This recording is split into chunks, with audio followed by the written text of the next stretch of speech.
ശശി തരൂർ BJP-യിലേക്ക് പോകും എന്നാണ് എല്ലാവരും പറയുന്നത്. അതുകൊണ്ട് ഞാൻ അത് ചോദിക്കുന്നില്ല. തിരിച്ച് എനിക്ക് ചോദിക്കാനുള്ളത്, പോയില്ലെങ്കിൽ എന്ത് സംഭവിക്കും? വളരെ നല്ലൊരു മിടുക്കനായ രാഷ്ട്രീയ നേതാവാണ് ശശി തരൂര്. രാഷ്ട്രീയത്തിൽ അദ്ദേഹത്തിൻ്റെ കോൺട്രിബ്യൂഷൻസ് എന്തൊക്കെയാണെന്ന് ചോദിച്ചാൽ നമുക്കധികം ലിസ്റ്റ് ചെയ്യാനില്ലെങ്കിലും രാഷ്ട്രീയത്തിൽ പിടിച്ചു നിൽക്കാൻ അറിയാവുന്ന ഒരു വ്യക്തിയാണ്. അദ്ദേഹം ഒരിടത്ത് നിന്നാൽ ജയിക്കാനും വലിയ ബുദ്ധിമുട്ടില്ല. പ്രത്യേകിച്ച് തിരുവനന്തപുരം പോലെ ഒരു മണ്ഡലം. തിരുവനന്തപുരം മണ്ഡലം VK കൃഷ്ണമേനോനെ ജയിപ്പിച്ച മണ്ഡലമാണ്. ആ ഖ്യാതി തന്നെയാണ് സത്യം പറഞ്ഞാൽ തരൂരിനെയും സഹായിച്ചേക്കുന്നത്. ഒരു എലീറ്റ് ക്ലാസ് ജനങ്ങളുള്ള അവർക്ക് ചേരുന്നൊരു സ്ഥാനാർത്ഥിയായിരുന്നു. ഞാൻ ആദ്യമായിട്ട് തരൂരിനെ ശ്രദ്ധിക്കുന്നത് 1990s ഒരു എഴുത്തുകാരൻ എന്നുള്ള നിലയിൽ. അന്ന് ഇന്ത്യ ടുഡേയിൽ അദ്ദേഹത്തെക്കുറിച്ച് വന്ന ചില ലേഖനങ്ങൾ. അന്ന് അദ്ദേഹം ഐക്യരാഷ്ട്രസഭയിൽ ജോലി ചെയ്യുന്നു. 2007 വരെ അവിടെ ഉണ്ടായിരുന്നു. ഇതിനുശേഷം പൊടുന്നനെ രാഷ്ട്രീയത്തിലേക്ക് പ്രവേശിക്കുന്നു. തിരുവനന്തപുരത്ത് നിന്ന് മത്സരിക്കുന്നു, ജയിക്കുന്നു, രാഷ്ട്രീയത്തിൻ്റെ ഭാഗമാകുന്നു, മന്ത്രിയാകുന്നു. പിന്നെ ഒരു വിവാദത്തിൽ പെടുന്നു, വെളിയിൽ പോകുന്നു. അപ്പം അദ്ദേഹത്തിൻ്റെ ക്രൈസിസ് മാനേജ്മെൻറ്റിൽ ചെറിയൊരു പോരായിക അന്ന് ശ്രദ്ധിച്ചു.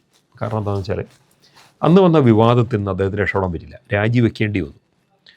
രാജിവെക്കുന്ന സമയത്ത് അദ്ദേഹത്തിൻ്റെ പ്രസംഗമൊക്കെ ഗംഭീരമായിരുന്നു. ലോക്സഭയിലെ പ്രസംഗം ഞാൻ കേട്ടിട്ടുണ്ട്. അത് നമ്മൾ പണ്ട് പറയാറില്ല, ഭാരതമെന്ന് കേട്ടാൽ അഭിമാനപൂരിതമാകണം അന്തരംഗം, കേരളമെന്ന് കേട്ടാലോ തിളയ്ക്കണം ചോര നമുക്ക് ഞരമ്പുകളിൽ എന്നുള്ള ആ കവിവാക്യങ്ങൾ ഇംഗ്ലീഷിൽ മനോഹരമായിട്ട് ട്രാൻസ്ലേറ്റ് ചെയ്ത് ഗംഭീര പ്രസംഗമൊക്കെയായിരുന്നു. എന്തൊക്കെയാണെങ്കിലും ഒരു ചെറിയ പ്രശ്നം എന്ന് വെച്ചാൽ ആ ക്രൈസിസ് മാനേജ് ചെയ്യാൻ അദ്ദേഹത്തിന് പറ്റിയില്ല. അതിനുശേഷം അദ്ദേഹത്തിൻ്റെ മുന്നിൽ ഒരു പൊളിറ്റിക്കൽ ക്രൈസിസ് വന്നു നിൽക്കുന്നത് ഇപ്പോഴാണ്. ഇപ്പോഴും എൻ്റെ സംശയം അദ്ദേഹത്തിന് ക്രൈസിസ് മാനേജ് ചെയ്യാൻ പറ്റുമോ എന്നുള്ളതാണ്. എന്താണ് ഈ ക്രൈസിസ് എന്ന് ചോദിച്ചാൽ, അദ്ദേഹത്തിൻ്റെ പൊളിറ്റിക്കൽ അംബീഷൻസ് വാസ്തവത്തിൽ ഇന്നും ഫുൾഫിൽ ആയിട്ടില്ല. അത് അതിൻ്റെ സാഫല്യത്തിലെത്തിയിട്ടില്ല. ആഗ്രഹങ്ങളുണ്ട്, വളരെയധികം ഉയരണം, ഇനി ഉയരണം. അദ്ദേഹം എന്തായി? ഒരു MP ആയി, ദീർഘകാലം MP ആയിട്ടിരുന്നു. 2007 തൊട്ട് ഇതുവരെ അദ്ദേഹം MP ആണ്. ഈ MP-യിൽ നിന്ന് മുകളിലേക്ക് പോകുകയാണെങ്കിൽ അദ്ദേഹത്തെപ്പോലൊരു വ്യക്തിക്ക് കിട്ടേണ്ട ഒരു ക്യാബിനറ്റ് റാങ്ക് മന്ത്രിസ്ഥാനം പോലും കിട്ടിയിട്ടില്ല. അദ്ദേഹത്തിന് അതിലും ഉയർന്ന വിധത്തിൽ പോകേണ്ടതാണ്. കോൺഗ്രസിൽ നിന്ന് ഒരു പ്രധാനമന്ത്രി സ്ഥാനത്തിൻ്റെ പേര് ചോദിച്ചാൽ എന്നെപ്പോലെ ആൾ ആദ്യം ചൂണ്ടിക്കാണിക്കുന്നത് തരൂരിൻ്റെ പേരായിരിക്കും. എന്തുകൊണ്ടായിക്കൂടാ? ഐക്യരാഷ്ട്രസഭയുടെ ജനറൽ സെക്രട്ടറി സ്ഥാനത്തേക്ക് മത്സരിച്ചൊരു വ്യക്തി, ആഗോളതലത്തിൽ അറിയപ്പെടുന്ന എഴുത്തുകാരൻ, നല്ലൊരു വാഗ്മി, ഭാരതത്തെക്കുറിച്ച് നന്നായിട്ട് അറിയാവുന്ന ആൾ, ഇന്ത്യക്ക് മുന്നിൽ വയ്ക്കാവുന്ന ഒന്നാം തരം അന്താരാഷ്ട്ര മുഖം, വെൽ പോളിഷ്ഡ് ആയിട്ടുള്ളൊരു ഫേസ്, കോൺഗ്രസ്സിന് മുന്നിൽ വയ്ക്കാവുന്ന വളരെ മികച്ച, രാഹുൽ ഗാന്ധിയും ശശി തരൂരിനെയും തമ്മിൽ കമ്പയർ ചെയ്തുകൊണ്ട് ഇവരെ ജനങ്ങളുടെ മുന്നിലേക്ക് വെച്ചു കൊടുത്താൽ, ഇന്ത്യൻ ജനതയെ മുന്നിൽ വെച്ചു കൊടുത്താൽ കോൺഗ്രസ്സിന് പറ്റിയ പ്രധാനമന്ത്രി സ്ഥാനാർത്ഥി ആരായിരിക്കുന്ന ഇന്ത്യക്കാർ പറയുക? രാഹുൽ ഗാന്ധിയുടെ പേരായിരിക്കില്ല, തരൂരിൻ്റെ പേരായിരിക്കും, ഖാർഗെ ആയിരിക്കില്ല, മറ്റീ കാണുന്ന ഒരു നേതാവിൻ്റെയും പേരായിരിക്കില്ല. അദ്ദേഹത്തിന് 70 വയസ്സാകുവാണ്. ഈ വരുന്ന മാർച്ച് 9 അദ്ദേഹത്തിന് 70 വയസ്സാകും. അദ്ദേഹത്തെ കണ്ട 70 വയസ്സായെന്ന് തോന്നില്ല. അദ്ദേഹത്തെ കണ്ട ഇന്നും അദ്ദേഹം ചെറുപ്പക്കാരനാണ്. പ്രായം ബാധിക്കാത്ത, മനസ്സിൽ പ്രായം ബാധിക്കാത്ത, ശരീരത്തിൽ പ്രായം ബാധിക്കാത്ത, സ്വന്തം കഴിവുകൾ പ്രായം ബാധിക്കാത്ത നല്ല ചുറുചുറുക്കുള്ളൊരു വ്യക്തിത്വമാണ്, ആർജവമുള്ള വ്യക്തിത്വമാണ്, അറിവ് പകർന്നു കൊടുക്കുന്ന വ്യക്തി. ഒക്കെ ആയിക്കോട്ടെ. പക്ഷേ അദ്ദേഹത്തിന് ചെറിയൊരു പ്രശ്നം പറ്റി. അദ്ദേഹത്തിന് സ്വന്തം പൊളിറ്റിക്കൽ അംബീഷൻസ് വേണ്ട വിധത്തിൽ സാഫല്യത്തിലെത്തിക്കാൻ, ഫുൾഫിൽ ചെയ്യാനുള്ള അവസരം കിട്ടിയിട്ടില്ല. അതിനുള്ള കഴിവ് അദ്ദേഹത്തിന് ഇല്ല എന്നെനിക്ക് ചെറിയ സംശയമുണ്ട്. ഇത് എവിടെയോ അദ്ദേഹം BJP-യിലേക്ക് പോയിരുന്നുവെങ്കിൽ, BJP-യിലേക്ക് പോയിരുന്നുവെങ്കിൽ അദ്ദേഹം ഒരുപക്ഷെ പ്രധാനമന്ത്രിയാവില്ലായിരിക്കും. പക്ഷേ വളരെ ക്യാബിനറ്റ് റാങ്കിൽ വന്നേനെന്നാണ് എനിക്ക് തോന്നുന്നത്. ഇല്ലാണ്ടാവാൻ സാധ്യതയില്ല. ഒരു MP ആയിട്ട് ജയിക്കുകയാണെങ്കിൽ അദ്ദേഹത്തിന് അത്യുന്നതമായ സ്ഥാനങ്ങൾ BJP എന്ത് വന്നാലും കൊടുക്കുമായിരുന്നു. അത് വേറൊരു പാർട്ടാണ്. കാരണം BJP കഴിവുള്ള ആരെയും അംഗീകരിക്കും, അവരെ എവിടെ എത്തിക്കും, അത് നമുക്കറിയാം. അത് പലയിടത്തും നമ്മളതിൻ്റെ അനുഭവങ്ങൾ, ഉദാഹരണങ്ങൾ കണ്ടിട്ടുണ്ട്. കോൺഗ്രസ്സിൽ നിന്ന് വന്നവരെയും കൃത്യമായിട്ട് പരിഗണിച്ചിട്ടുണ്ട്. അല്ലെങ്കിൽ മാധവറാവു സിന്ധ്യയുടെ മകനൊക്കെ കിട്ടിയ സ്ഥാനങ്ങളും ബഹുമതി കാണും. അങ്ങനെയൊക്കെ പലരെയും നമ്മൾ പൊക്കിക്കൊണ്ട് BJP-യുടെ ഭാഗത്ത് നിന്ന് വളരെ ഉയർത്തിക്കൊണ്ട് പോകുന്നത് നമ്മൾ കാണുന്നുണ്ട്. ഓക്കെ. പക്ഷേ തരൂര് BJP വരുമില്ലയോ? തരൂര് BJP തമ്മിൽ ചർച്ചകളൊക്കെ തുടങ്ങിയിട്ട് കുറച്ച് കാലമായി. എൻ്റെ അറിവിൽ ഞാൻ പലതും കേട്ടിട്ടുണ്ട്. അത് കഴിഞ്ഞ കർണാടക സംസ്ഥാന ഇലക്ഷന് മുമ്പേ തന്നെ ചർച്ച നടന്നിരുന്നുവെന്നും കർണാടകത്തിലുണ്ടായ വിജയം, കോൺഗ്രസ്സിന് ഉണ്ടായ വിജയം, അത് വെച്ച് അദ്ദേഹം ധരിച്ചത് ഇനി നാഷണൽ ലെവലിലും കോൺഗ്രസ് തിരിച്ചു വരികയാണെങ്കിൽ BJP-യിലേക്ക് വന്നത് രാഷ്ട്രീയ അബദ്ധമോ രാഷ്ട്രീയ ആത്മഹത്യ ആവാം എന്ന് അദ്ദേഹം ചിന്തിച്ചിരുന്നു എന്ന് കേട്ടിട്ടുണ്ട്. അത് അദ്ദേഹത്തിന് ഒരു തെറ്റായിപ്പോയി. അപ്പോൾ ഒരു പൊളിറ്റിക്കൽ ക്രൈസിസ് അവിടെ വരുന്നു. അത് മാനേജ് ചെയ്ത് ശരിയായ തീരുമാനം എടുക്കാൻ അദ്ദേഹത്തിന് പറ്റിയില്ല. ഫലം എന്തായി? പ്രതിപക്ഷത്തിരിക്കുന്ന പാർട്ടിയുടെ MP ആയിട്ട് അദ്ദേഹം മാറി. ശരി, ഇനിയിപ്പോൾ അടുത്തത് തരൂരിന് ഇപ്പം എന്തായാലും കേന്ദ്രത്തിൽ കോൺഗ്രസ് അധികാരത്തില്ലാത്തതുകൊണ്ട് അവർ വഴി ഒരു കേന്ദ്രമന്ത്രി സ്ഥാനം, സഹമന്ത്രിയാകട്ടെ, ക്യാബിനറ്റ് മന്ത്രിയാകട്ടെ, പ്രധാനമന്ത്രിയാകട്ടെ ഒന്നും കിട്ടാൻ പോകില്ല. എങ്കിൽ പിന്നെ കേരളത്തിൽ എന്താണ് കോൺഗ്രസ്സിന് തരൂരിനായി കൊടുക്കാനുള്ളത് എന്നൊരു ചോദ്യമാണ് നമ്മുടെ മുന്നിലുള്ളത്. കൊടുക്കേണ്ടത് മുഖ്യമന്ത്രി സ്ഥാനമാണ്. ഇദ്ദേഹത്തെക്കാളും സാധ്യതയില്ല. കാരണം അവിടെ കോട്ടും തയ്പ്പിച്ചുകൊണ്ട് KC വേണുഗോപാൽ ഇരിപ്പുണ്ട്. വേറെ പല കോട്ടുകളും അവിടെ റെഡിയാണ്. ചെന്നിത്തലയുണ്ട്, പല ആൾക്കാരുണ്ട്. അതിൽ ചെന്നിത്തലയൊക്കെ എങ്ങനെ KC വെട്ടും? ഇത്തവണ കോൺഗ്രസിൻ്റെ KC വേണുഗോപാലിന് വിഘാതമാവുന്ന ഏതൊക്കെ നേതാക്കന്മാർ ഇത്തവണ ജയിക്കുമെന്ന് കണ്ടറിയണം. ഞാൻ അങ്ങനെ ഒരു പൊളിറ്റിക്കൽ പ്രവചനം നടത്താൻ ഞാൻ ആഗ്രഹിക്കുന്നു. കാരണം KC വേണുഗോപാലിന് മുഖ്യമന്ത്രി ആവണമെന്നുണ്ടെങ്കിൽ അദ്ദേഹത്തിനെതിരായിട്ട് വരാൻ സാധ്യതയുള്ള പല നേതാക്കന്മാരും തോൽക്കാനാണ് സാധ്യത വരുന്ന നിയമസഭാ ഇലക്ഷനിൽ. ആ രീതിയിൽ പോലും പോയേക്കാം. അങ്ങനെ വരുമ്പോൾ തരൂരിന് ഇപ്പോൾ തരൂര് ഒരാശയക്കുഴപ്പത്തിലാണ്. കഴിഞ്ഞ 10 കൊല്ലം CPM ഭരിച്ചു. കോൺഗ്രസ് തിരിച്ചു വരുമില്ല ഒരു സംശയത്തിരിക്കുമായിരുന്നു. പിണറായി 3 വരും എന്ന് പലരും പ്രതീക്ഷിക്കുന്നു. വെള്ളാപ്പള്ളി നടേശൻ പോലും അങ്ങനെ പറയുന്നുണ്ട്. ഈ ഒരു ഘട്ടത്തിൽ ഇതിനിടയിൽ പഞ്ചായത്ത് ഇലക്ഷൻ കഴിഞ്ഞു. വന്നപ്പോൾ എന്തായി? UDF അത്യാവശ്യം മികച്ചൊരു വിജയം LDFിനേക്കാളും മുകളിൽ മിന്നിക്കുന്നൊരു വിജയം നേടിയതായിട്ടാണ് നമ്മൾ കാണുന്നത്. പലപ്പോഴും കഴിഞ്ഞ 30 വർഷത്തെ എല്ലാ ഇലക്ഷൻസിൻ്റെയും സ്റ്റാറ്റിക്സ് എടുക്കുകയാണെങ്കിൽ UDFിന് മികച്ച വിജയം ഉണ്ടായ 2 പഞ്ചായത്ത് ഇലക്ഷന് ശേഷം ഉണ്ടായ തിരഞ്ഞെടുപ്പുകളിൽ UDF അധികാരത്തിൽ വന്നു നിയമസഭയിൽ. ഇതേ പാറ്റേൺ ആവർത്തിച്ചാൽ UDF വരാം. ഇവിടെയാണ് ശശി തരൂരിൻ്റെ മുന്നിൽ രാഷ്ട്രീയം ഒരു ചെക്ക് വെച്ച് നിൽക്കുന്നത്. തരൂരിന് ചിന്തിക്കാം, അയ്യോ UDF അധികാരത്തിൽ വന്നേക്കില്ലേ? കാരണം രാഷ്ട്രീയ കാറ്റ് എങ്ങോട്ട് മാറി വീശുന്നു. മുസ്ലിം സമുദായം പൂർണ്ണമായിട്ട് UDFിന് വോട്ട് ചെയ്യാൻ തീരുമാനമെടുത്തിട്ടുണ്ട്. മഹല്ല് കമ്മിറ്റികളൊക്കെ അക്കാര്യത്തിൽ ഏക തീരുമാനമാണെന്നാണ് കഴിഞ്ഞ ലോക്സഭാ ഇലക്ഷൻ സമയത്ത് തന്നെ അറിഞ്ഞതാണ്. ഒരു മാറ്റം ഉണ്ടാകാൻ വഴിയില്ല.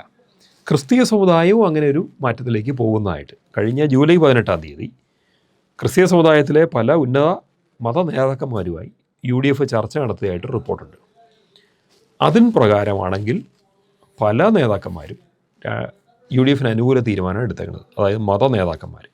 ഒരർത്ഥത്തിൽ പെട്ടെന്ന് BJPക്കെതിരെ അവിടെ ഇവിടെ ഉയർന്നു വരുന്ന കത്തോലിക്കരുടെയും മറ്റു പലരുടെയും ഭാഗത്തുനിന്ന് ഉയർന്നു വരുന്ന രാഷ്ട്രീയ ആരോപണങ്ങളിൽ ഈ ഒരു ഫാക്റ്റ് ഇല്ലേ എന്നെനിക്ക് സംശയമുണ്ട്. അതായത് ക്രിസ്തീയ സമുദായവും ഇസ്ലാം സമുദായവും രണ്ടുപേരും UDFിനെ അല്ലേ പിന്തുണയ്ക്കാൻ പോവുക. ഇത് തരൂരിനും മനസ്സിലാവും. കാറ്റങ്ങോട്ട് മാറി വീശും എന്നറിയാത്ത ആളല്ല. എന്നാൽ തരൂരാണ് ഇപ്പോൾ സപ്പോസ് തരൂർ മുഖ്യമന്ത്രി സ്ഥാനാർത്ഥിയാണെങ്കിൽ ഈ 2 സമുദായങ്ങളും അകമഴിഞ്ഞ പിന്തുണ അദ്ദേഹത്തിന് കൊടുക്കും.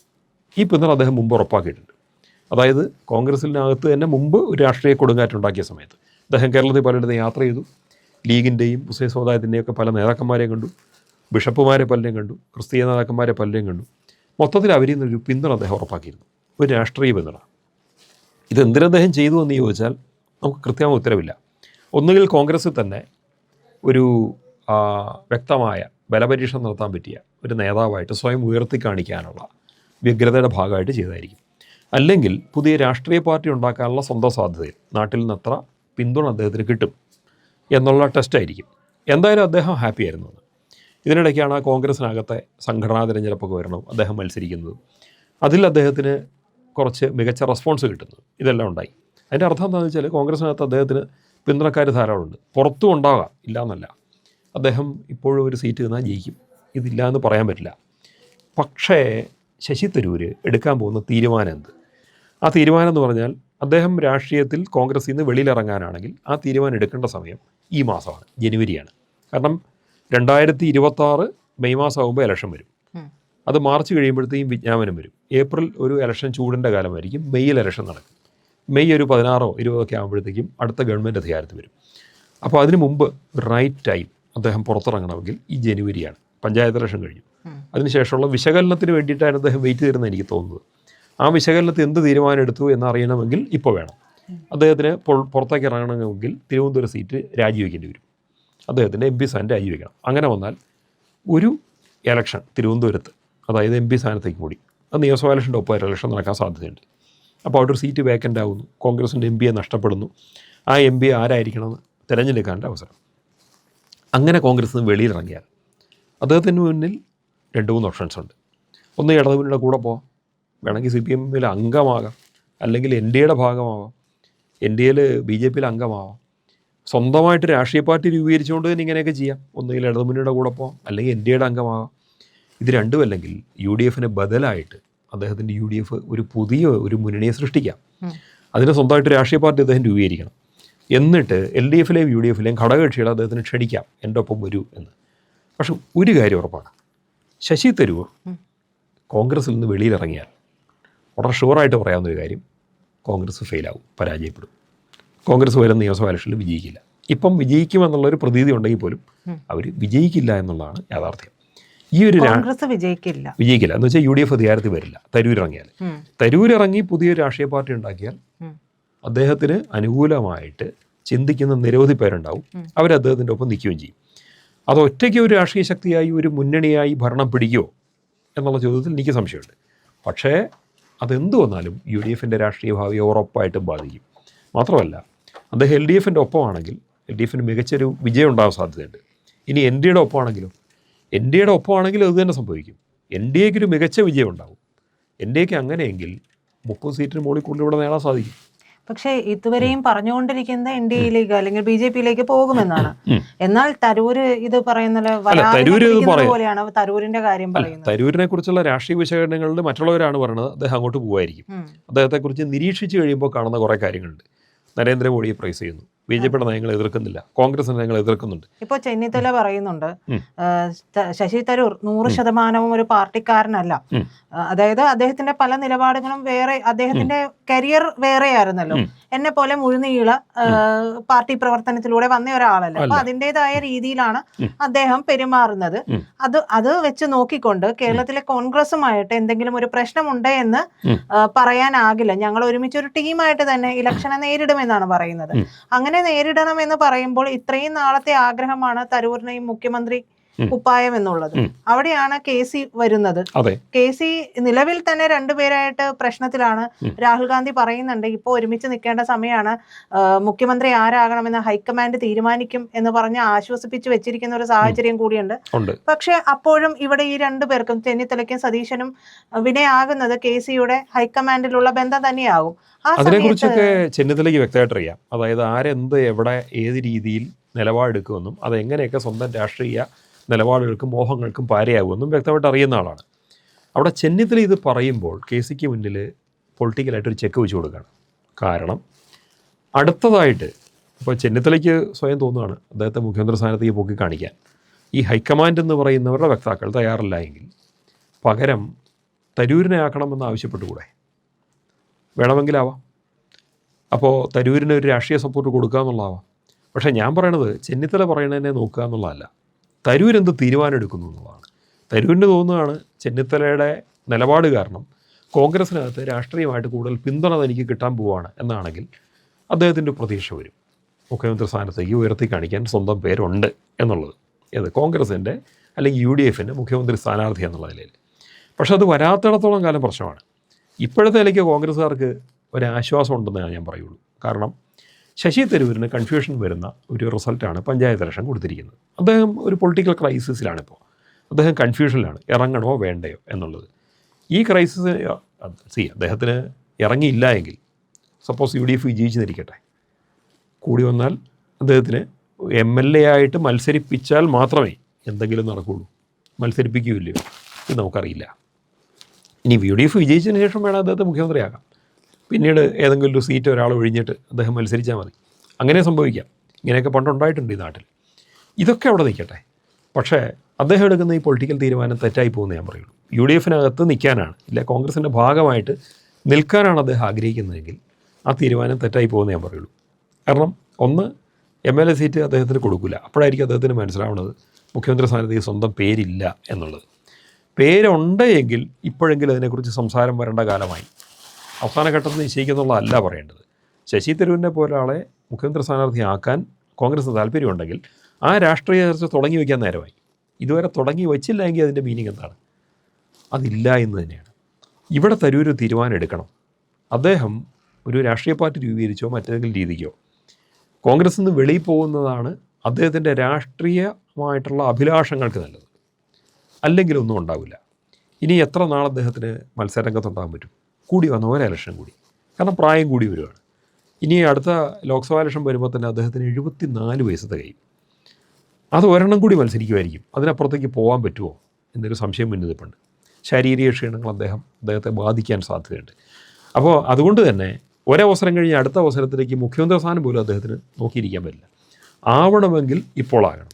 ഇപ്പോൾ ആകണമെങ്കിലോ അതുള്ള രാഷ്ട്രീയ നീക്കങ്ങൾ തുടങ്ങി വെച്ചേ പറ്റൂ. ഇതില്ല എങ്കിൽ പോകാം. അതുകൊണ്ട് ശശി തരൂർ ഇക്കാര്യം ബോധ്യമുണ്ടെന്നാണെങ്കിൽ അദ്ദേഹം ഒരു തീരുമാനം എടുക്കേണ്ടി വരും. അല്ല എങ്കിൽ കോൺഗ്രസുമായിട്ട് വ്യക്തമായിട്ട് ഇപ്പോൾ തന്നെ ധാരണയിലായിരിക്കണം. അതായത് മുഖ്യമന്ത്രി സ്ഥാനാർത്ഥി അദ്ദേഹം തന്നെയാണ് എന്നൊരു ഉറപ്പ് അദ്ദേഹത്തിന് കിട്ടിയിരിക്കണം. അത് കിട്ടിയിട്ടുണ്ടോ നമുക്കറിയില്ല. കിട്ടിയിട്ടുണ്ടെന്ന് എനിക്ക് തോന്നുന്നുമില്ല.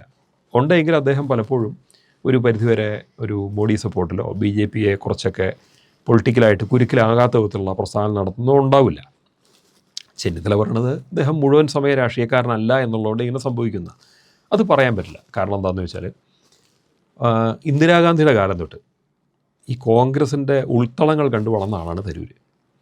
രാജീവ് ഗാന്ധിക്കും തരൂരിനൊക്കെ ബ്രേക്ക്ഫാസ്റ്റ് വിളമ്പൊക്കെ കൊടുത്തൊരു കാലമുണ്ട് ഇന്ദിരയ്ക്ക്. അല്ലെങ്കിൽ അങ്ങനെ ഇന്ദിരയുടെ കയ്യിൽ നിന്ന് ബ്രേക്ക്ഫാസ്റ്റ് കൊച്ചായിരുന്നു മേടിച്ച് കഴിച്ച ഒരാളൊക്കെയാണ്. അപ്പം അദ്ദേഹത്തിൻ്റെ ബന്ധങ്ങൾ അവിടെ വളരെ ശക്തമാണ്. അതായത് നെഹ്റു ഫാമിലിക്കകത്ത് അതിൻ്റെ ആ ബന്ധത്തിൻ്റെയൊക്കെ പുറത്ത് തന്നെയാണ് അദ്ദേഹം പിന്നീട് ഒരു MP ആയിട്ട് മാറിയത്, മന്ത്രിയായിട്ട് മാറിയത്. പക്ഷേ എന്തോ ഒരു കാരണം കൊണ്ട് അദ്ദേഹം ഒതുക്കപ്പെട്ടു. അതൊരു പക്ഷേ കോൺഗ്രസിലെ രാഷ്ട്രീയ നേതാക്കന്മാർ ഏറ്റവും കൂടുതൽ ഒതുക്കപ്പെട്ടിരിക്കുന്നത് ഒരൊറ്റ ഭീഷണി കൊണ്ടാണ്. രാഹുൽ ഗാന്ധിക്ക് പ്രധാനമന്ത്രിയാവണമെങ്കിൽ മറ്റു വല്ലതും താഴ്ന്നു നിൽക്കണം. സച്ചിൻ പൈലറ്റിൻ്റെ അവസ്ഥ കാണുക, നമ്മൾ ജ്യോതിരാദിത്യ സിന്ധ്യയുടെ അവസ്ഥ കാണുക, ജഗൻമോഹൻ റെഡ്ഡിയുടെ അവസ്ഥ കാണുക. ഇത് തന്നെ വേറൊരു രൂപത്തിൽ അനുഭവിച്ച ആളല്ലേ തരൂർ എന്നെനിക്ക് സംശയമുണ്ട്. ഉയരാൻ സമ്മതിക്കുന്നില്ല. അങ്ങനെയെങ്കിൽ ഈ ഘട്ടത്തിൽ തരൂർ തീരുമാനം എടുക്കണം, ഞാൻ ഈ പാർട്ടിക്കകത്ത് വേണോ വേണ്ടയോ. അതായത് അദ്ദേഹം രാഷ്ട്രീയമായിട്ട് യാതൊരു അഭിലാഷമില്ലാത്ത സ്വാർത്ഥമില്ലാത്ത വ്യക്തിയാണെങ്കിൽ കുഴപ്പമില്ല, എനിക്കൊന്നും എല്ലാം പാർട്ടി നിശ്ചയിക്കുന്നത് മാത്രം മതി, എനിക്കൊന്നും വേണ്ട എന്ന ഉള്ള ഒരു മെൻറ്റാലിറ്റി ആണെങ്കിൽ കുഴപ്പമില്ല. പക്ഷേ എനിക്കെന്തെങ്കിലും വേണം, ഞാൻ എന്തെങ്കിലും ആവണം, കേരളത്തിൻ്റെ മുഖ്യമന്ത്രിയാവാനുള്ള യോഗ്യത ഉള്ള ആളെ ഞാൻ എന്ന് അദ്ദേഹം ചിന്തിക്കുന്നുണ്ടെങ്കിൽ ഇപ്പോൾ തീരുമാനമെടുത്ത് ഇറങ്ങിയാൽ അദ്ദേഹത്തിന് എന്തെങ്കിലും ചെയ്യാൻ പറ്റും. അല്ലെങ്കിൽ ഒരു കാലത്തും പറ്റത്തില്ല. കാരണം അദ്ദേഹത്തിന് ഇനിയൊരു ഇലക്ഷൻ കൂടി വന്നാൽ മാക്സിമം ഒരു ഇലക്ഷൻ കൂടി, ഇതിനപ്പുറത്തേക്ക് രാഷ്ട്രീയ ഭാവിയില്ല, കാലമില്ല, പ്രായം വർദ്ധിച്ചു വരികയാണ്. അദ്ദേഹം തീരുമാനം എടുക്കേണ്ട അവസാന ഘട്ടമായി കഴിഞ്ഞു, അല്ലെങ്കിൽ അവസാന ചാൻസ് ആയി കഴിഞ്ഞു. ഇതാണ് തരൂരിനെക്കുറിച്ച്, തരൂരിൻ്റെ തീരുമാനങ്ങളെക്കുറിച്ച്, അല്ലെങ്കിൽ അദ്ദേഹം അനുഭവിക്കുന്ന പൊളിറ്റിക്കൽ ക്രൈസിനെ കുറിച്ച് ഇപ്പോൾ പറയാനുള്ളത്. പ്രിയപ്പെട്ട പ്രേക്ഷകരെ, പതിപോലെ എനിക്ക് നിങ്ങളോട് അഭ്യർത്ഥിക്കാനുള്ളത് നമ്മുടെ ചാനൽ നിങ്ങൾ സബ്സ്ക്രൈബ് ചെയ്ത് സഹായിക്കണമെന്നാണ്. കാരണം ഇത്തരം കാര്യങ്ങളൊക്കെ നിങ്ങളോട് പറയാൻ മലയാളത്തിൽ ഞങ്ങൾ മാത്രമേ ഉള്ളൂ. അതുകൊണ്ട് ഞങ്ങളെ സപ്പോർട്ട് ചെയ്യുക എന്നുള്ളത് കൂടുതൽ ഉറക്കെ സത്യങ്ങൾ പറയാനുള്ള ഞങ്ങളുടെ യാത്രയ്ക്ക് കരുത്ത് നൽകും. അതുകൊണ്ട് നമ്മുടെ ചാനലിൻ്റെ ലോഗോ IND എന്നുള്ള ലോഗോയിലൊന്ന് വിരലമർത്തി സബ്സ്ക്രൈബ് ബാർ എന്നമർത്തി തൊട്ട് അടുത്ത് കാണുന്ന ആ ബെൽ ഐക്കണും കൂടി ഒന്ന് അമർത്തിയാൽ ഞങ്ങൾക്ക് മുന്നോട്ട് പോകാനുള്ള കരുത്തായി അത് മാറും.